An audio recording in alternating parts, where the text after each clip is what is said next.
बाप्पा महाराज की जय, एकनाथ महाराज की जय. माझा अनुभव असा आहे की मी राठोडबाईकडे कामाला होते भांड्याला. तर मला माझे मालक दारू पित होते. 25-30 वर्ष झालं दारू पित होते. बायांचा नाद होता. मी खूप वैतागले होते. कोणाला? मालकाला. काहीतरी करावं जीवाचं काहीतरी करावं तर मुलं बाळ कोणाकडे बघते असा विचार केला. आणि नंतर मग ताई म्हणल्या की तुम्ही मलकापूरला चला. मग आले त्यांच्याबरोबर.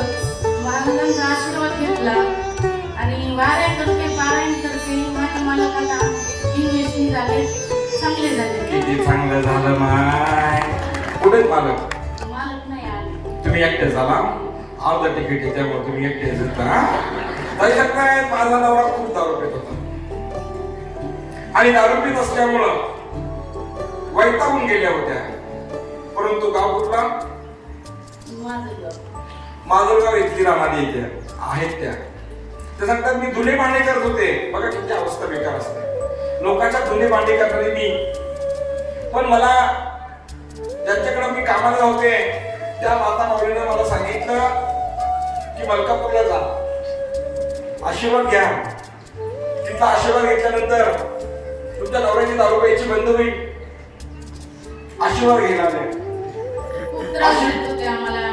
दगड मारायचे, दारावर दगड घालायचे, मुलं बाळांना त्रास द्यायचे. खूप त्रास देत होते. आता खूप चांगले.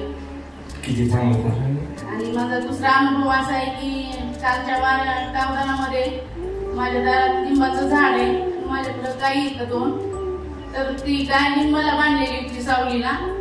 आणि अचानक 10-11 वाजता 12 कावदान आले. आम्ही खायला हे टाकलं, धार वगैरे काढली आणि खायला टाकलं आणि जेवायला बसलो. अचानक वारं सुरू झालं. वारं सुरू झाल्यानंतर लिंबाचा आवाज आला कडकड मोडल्यामुळे.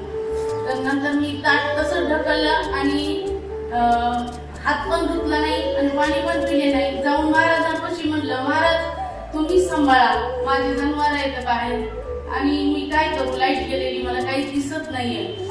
म्हणून मग ते लिंबाचं झाड अर्ध्यातून मोडलं आणि असं भिंतीला टेकलं. नंतर असं काहीच नुकसान नाही झालं. ते झाड दुसऱ्या दिवशी 4 वाजेपर्यंत तसं टेकलेलं होतं. मग माझ्या घरी पाहुणे आले होते, माझे मेहुणे. त्यांनी मग वरचे फांटे साळून ते झाड हळून खाली घेतलं. असं तिळभर सुद्धा काही नुकसान झालं नाही महाराजांच्या पुतळीला. टाळ्यांच्या गजरात स्वागत करूया. ताई सांगताय माझा नवरा 25 वर्षापासून दारू पित होता. किती? बोला ना, किती वर्षापासून? 25 वर्षापासून दारू पित होता. पण त्याची दारू प्यायची काय बंद होईना. इथं आणलं, आशीर्वाद घेतला आणि आशीर्वाद घेतल्यानंतर त्यांच्या मालकाची दारू प्यायची बंद झाली. ड्रिंक करते थे इनके, समझ में आता है ना मराठी थोड़ा. ड्रिंक करते थे 25 साल से, लेकिन इधर आने के बाद सब अच्छा हो गए, ये ऐसे बोलते हैं.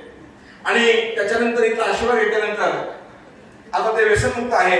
टाळ्यांच्या गजरामध्ये त्यांचं स्वागत करूया. धन्यवाद. आशीर्वाद.